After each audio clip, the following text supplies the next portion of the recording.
அனைவருக்கும் வணக்கம். நான் பிரபாகர் ஜோதிடர். ஓம் சிவாய நமக. சிவசக்தி திருச்சிற்றம்பலம். இன்று பிறந்த நாள் காணும் அனைவருக்கும் வாழ்த்துக்கள். இறைவனுடைய அருள் பரிபூர்ணமாக உங்களுக்கு கிடைக்கட்டும். உங்களுடைய மனம் எதை என்னை ஆசைப்படுகிறதோ அந்த ஆசை நிறைவேற்றும் என்று எம்பெருமான் சிவபெருமானிடம் அரியன் வேண்டிக் கொள்கிறேன். இப்போ நான் என்ன சொல்ல போகிறேன்னா, இன்றைய நாளுடைய நிலைப்பாடும் இன்றைய ராசி பலன் தான் சொல்ல போகிறேன். நீங்கள் கருத்து கொண்டு பயன்பெறுங்க. விஸ்வாசி கார்த்திகை 2 இன்று செவ்வாய்க்கிழமை, ஆங்கில வருடம் நவம்பர் 18, 2025. இன்று சமநோக்கு நாள். அதே போல் இன்று சிவராத்திரி கடைப்பிடிக்கப்படுகிறது. சிவனுடைய அருளை பெறுறவங்க இந்த சிவராத்திரி விரதம் இருந்து சிவனை மனசார வணங்கினால் சிவனுடைய ஆசீர்வாதம் கிடைக்கும்.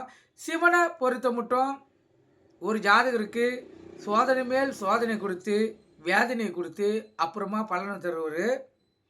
அதே போல் பெருமாளை பொறுத்த மட்டும் அவர் எதையும் சோதிக்க மாட்டார். கேட்டவுடன் அந்த ஜாதகருக்கு அதனுடைய பலனை கொடுத்துருவார்.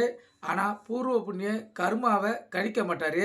சிவன் பூர்வ புண்ணிய இப்போ 7 பிறவின்னு வச்சுங்க, அதில் எவ்வளோ கர்மா இருக்குதோ அதை ஒரு பிறவிலையும் கழித்து தான் அந்த ஜாதகருக்கு பலனை கொடுப்பார்.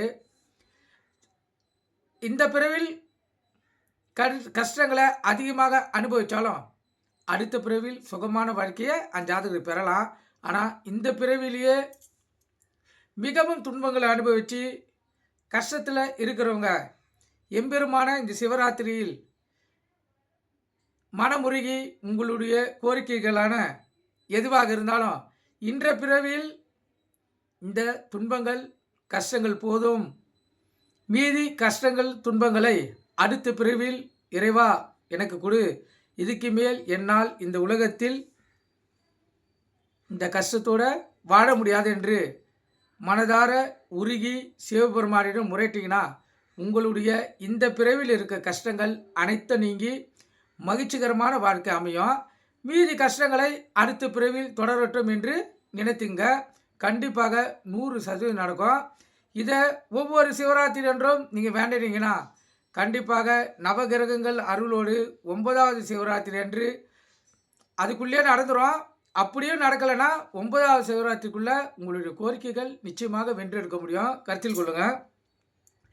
நட்சத்திரம் இன்று காலை 6:59 சித்திரை, பின்பு சுவாதி. திதி இன்று காலை 8:31 திரோதசி, பின்பு சதுர்த்தி. யோகம் இன்று முழுவதும் சித்த யோகம். சந்திராச நட்சத்திரம் உத்திராதி. ராசி பார்த்தீங்கன்னா மீனம். சந்திராசை பொறுத்த மட்டும் ராசியை 50% பாதிக்கும், லக்கணத்தை 90% பாதிக்கும். அதனால் இந்த மீன ராசி மீன லக்கணம் இன்று மிகவும் கவனமாக இருக்கணும். வண்டி வாய்ச்சலுக்குள்ளே மிகவும் கவனமாக செல்லணும். போக்குவரத்து விதிமுறைகளை கடைபிடித்து செல்லணும். எக்காரத்து கொண்டோ வண்டியை இயக்கி கொண்டு மொபைல் ஃபோனில் பேசக்கூடாது. சிந்தனைகள் சிதறி விபத்துகள் ஏற்படுறதுக்கு அதிக வாய்ப்பு இருக்குது. மரணங்கள் எல்லாம் சாலை விபத்தில் ஏற்படுறது சிந்தனை சிதறத்துக்கு காரணம். சிந்தனை சிதனைனாலும் விழிப்புணர்வோடு இருந்தால் அந்த மரணத்தை ஒரு ஜாதகரால் தடுக்க முடியும். நம்ம சிந்தனை சிதறி மொபைல் ஃபோனை எடுத்து பேசினே பார்க்கக்குள்ள இன்னும் சிதறி விபத்துக்குள்ளாக்கிறோம். அதனால் எக்காரத்து கொண்டும் மொபைல் ஃபோனை எடுக்கணும்னா ஓரமாக நின்று தான் பேசணும். கருத்தில் கொள்ளுங்க. ஒருத்தருக்கு இப்போ இயர்ஃபோன் போட்டுன்னு மொபைல் ஃபோனில் பேசின்னு போகிறாங்க. சிந்தனை சிதறாமல் இருந்தால் பேசின்னு போகலாம். ஆனால் பேசக்குள்ளே ஏதோ டென்ஷனாக எதிர்க்க பேசிட்டாங்கன்னா சிந்தனைகள் சிதறும், விபத்துகள் ஏற்படுறதுக்கு அதிக வாய்ப்பாயிடும். அதனால் ஒரு ஓரமாக நின்று ஒரு நிமிஷம் 2 நிமிஷம் பேசிட்டு போகிறதுல ஒன்றும் டைம் போய் விரயமாயிட போகிறதில்ல. கருத்தில் கொள்ளுங்கள். நீங்கள் பாதுகாப்பாக நீங்கள் எங்கே போய் சேர்றீங்களோ அந்த இடத்துக்கு போய் சேரலாம். அதனால் விழிப்புணர்வோடு இருந்து உங்களை தற்காத்து கொள்ளுங்கள். நல்ல நேரம் காலை 7:45, 8:45, மாலை 4:45, 5:45. இந்த கௌரி நல்ல நேரம் காலை 10:45, 11:45, மாலை 7:30, 8:30. இந்த கௌரி நல்ல நேரத்தில் இந்த புதுமண தம்பதிகளுக்கு சாந்தி முகூர்த்தம் அமைப்பது, குழந்தை பாக்கி இல்லாதவர்கள் பயன்படுத்துவது, எந்த ஒரு நல்ல காரியத்துக்கும் இந்த கௌரி நல்ல நேரத்தை பயன்படுத்தினா வாழ்க்கையில் வெற்றி பெற முடியும். அதே போல் இந்த சுப ஓரையை சேர்த்து பயன்படுத்தினா அமோக வெற்றியை உங்களால் பெற முடியும். இன்று செவ்வாய்க்கிழமை என்பதால் செவ்வாய் பகவான் தான் இன்றைய ஓரநாதன். அவரே இன்றைய கதாநாயகன். செவ்வாய் வரையில் புதிதாக மருந்து உண்ணுதல், அறுவை சிகிச்சை செய்தல், திருமணம் தடையை போக்குதல், குழந்தை பாக்கியத்தை பெறுதல், ஜாதகருடைய உள்ளத்தில் மகிழ்ச்சி ஏற்படுத்துதெல்லாம் இந்த செவ்வாய்க்கிழமையில் செவ்வாய் வரையில் மிகவும் சிறப்பாக அமையும். அதேபோல் செவ்வாய் வரையில் எக்காரணம் கொண்டும், அதாவது செவ்வாய்க்கிழமையில் எக்காரணம் கொண்டும் கடனை வாங்கக்கூடாது. அதேபோல் செவ்வாய்க்கிழமையில் செவ்வாய் ஓரையில் கடனை கொடுத்தா திருப்பி நீங்கள் கடன் வாங்க வேண்டிய சூழ்நிலை அந்த நபர்கிட்ட இருந்து வராது. கருத்தில் கொள்ளுங்கள். இதெல்லாம் காலகாலமாக முன்னோர்கள் பயன்படுத்தியது. பயன்படுத்தி பாருங்கள். வாழ்க்கையில் கண்டிப்பாக கடன் இல்லாமல் நிம்மதியாக வாழலாம். 1000 ரூபா இருந்தாலும் கடன் இல்லாமல் வாழ்கிற வாழ்க்கை சுகமான வாழ்க்கை. 1,00,000 இருந்தாலும் கடன் வச்சின்னு வாழ்கிற வாழ்க்கை சுகம் இல்லாத வாழ்க்கை. அதனால் புத்திசாலித்தனமாக மிகவும் தெளிவாக கடன் வாங்காமல் எவ்வளோ தவிர்க்க முடியுமோ அவ்வளோ தவிர்த்து உங்களுடைய வாழ்க்கையை மகிழ்ச்சிகரமாக வாங்க. இப்போ வீடு கட்டினா கடனை வாங்கி வீடு கட்டிடுவோம். அந்த கடனை அடைக்கிறதுக்கு இன்னொரு கடனை வாங்குவோம். அப்படின்னு பார்க்கக்குள்ள வீடு கட்டியும் மனதில் நிம்மதி இல்லாமல் போயிடும். அதனால் உங்கள் வீடு கட்டுறீங்கன்னா உங்களுடைய வருமானத்துக்கு மீறி கடன் வாங்கக்கூடாது. அதுக்குள்ளேயே கடனை வாங்கி மகிழ்ச்சிகரமாக ஒரு வீடை கட்டி மகிழ்ச்சிகரமாக வாழணும். நம்ம வீடு கட்டுறதே மகிழ்ச்சிகரமாக தான் இருக்கிறதுக்காக தான் வீடை கட்டுறோம். அது கடனாக்கி விட்டுச்சுன்னா அதுவே நம்மளுக்கு மனக்கவலையாக்கிடும். அதனால் மிகவும் தெளிவாக முடிவெடுத்து ஒரு காரியத்தையும் செய்திங்கன்னா எந்த பிரச்சனையும் இல்லாமல் மிகவும் சிறப்பான வாழ்க்கையை வாழ முடியும். இப்போ ராகு காலம் மாலை 3 to 4:30, யமகண்டம் காலை 9 to 10:30, குளிகை மதியம் 12 to 1:30, சூலம் வடக்கு. குளிகைன்னா மாந்தினா குளிகை. இந்த காலகட்டத்தில் எந்த ஒரு நல்ல காரியமும் கெட்ட காரியமும் செய்யக்கூடாது. அது தீவினையே ஏற்படுத்தும். ஏன்னா மாந்தி ஒரு இருள் கிரகம். அது இருக்கும் வீட்டை பாழாக்கிவிடும்.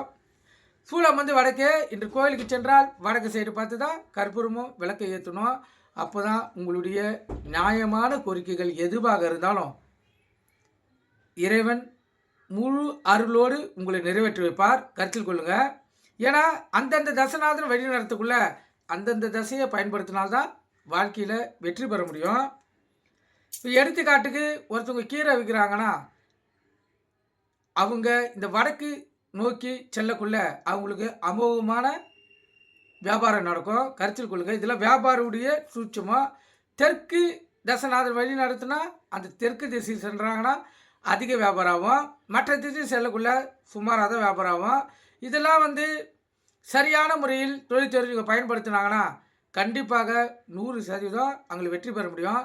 அதே போல் ஒரு வண்டியில் வச்சு விற்கக்குள்ள வடக்கு நோக்கி பார்த்து நின்று விற்றாங்கன்னா இன்று அமோக வியாபாரம் நடக்கும். ஏன்னா ஒரு தசநாத நடத்துக்குள்ள அந்தந்த தசையிலிருந்து யோகங்கள் வரும். நவகிரகங்களும் அதி தேவதைகளும் வழி நடத்துவாங்க. ஜாதகங்களுக்கு அமோக லாபத்தை கொடுத்து அற்புத பலனை பெற வைப்பாங்க. கருத்தில் கொள்ளுங்கள். இப்போ நம்ம ராசி பலன் பார்க்கலாம். முதல் ராசி மேசராசி. மேசராசியை பொறுத்த மட்டும் பரிசு பாராட்டுகள் பெறக்கூடிய நாள், அற்புதமான நாள், சிறப்பான நாள், மகிழ்ச்சிகரமான நாள், உள்ள மகிழும்.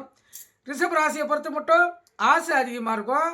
ஆசையை அடக்கி இந்த நாளை நிதானமாக செலவு பண்ணுங்கள்.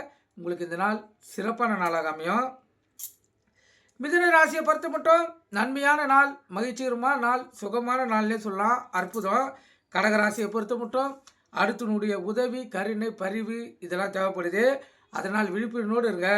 வண்டி வேன் செல்லக்குள்ளே கவனமாக செல்லுங்க. எக்காரத்து கொண்டும் வண்டி இயக்க கொண்டே மொபைல் ஃபோனில் பேசக்கூடாது. சிந்தனைகள் சிதறி விபத்துகள் ஏற்படுறதுக்கு அதிக வாய்ப்பு இருக்குது.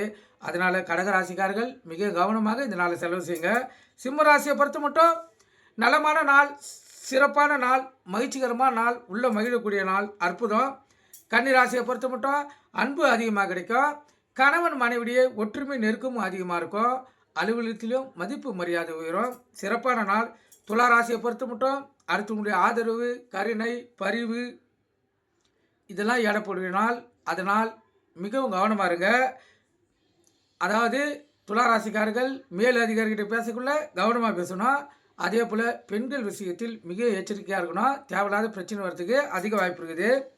விருச்சிக ராசியை பொறுத்த மட்டும் நாள் அற்புதம். வெற்றி மேல் வெற்றி தான். அற்புதமான நாள், சிறப்பான நாள், மகிழ்ச்சிகரமான நாள். தனுசு ராசியை பொறுத்த மட்டும் கோபம் அதிகமாக வரும்.